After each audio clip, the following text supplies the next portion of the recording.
Okay, so pagi ni saya nak kongsi sedikit tentang buka buku pink. Bila sesuai untuk buka buku pink? So, ramai ada teori-teori ataupun formula sendiri. Tak kisahlah daripada sektor kerajaan ataupun swasta, ada yang kata 4 minggu, ada yang 5 minggu, ada 6 minggu, ada 8 minggu. So, sebenarnya bila once dah confirm pregnant, dah boleh buka buku pink.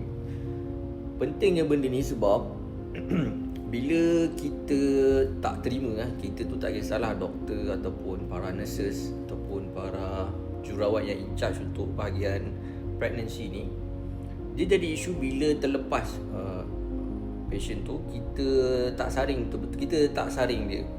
And then bila pergi ke klinik lain, dengan lambat lah kita dapati patient tu dia ada masalah, bermacam-macam masalah, seperti contohnya masalah apa, tekanan darah tinggi, hypertension ataupun kencing manis. Ini dua yang paling orang kata benda yang kita besar dan selalunya boleh miss. Bila kita lambat untuk nak screen masalah ni, dia jadi dalam tempoh tu ibu tu dah mengandung, baby tu semakin membesar dan dia boleh bagi impak kepada baby dan juga ibu. So kalau boleh once dah confirm, korang buatlah saringan, buat saringan and kira daftar buku pink lah secepat mungkin. Tak rugi pun sebenarnya. Saya tahu ada setengah kes diorang rasa macam rugi nak buka buku pink tu, leceh kan. Tapi baik kita manage betul-betul rather than kita terlepas. Alright, itu saja.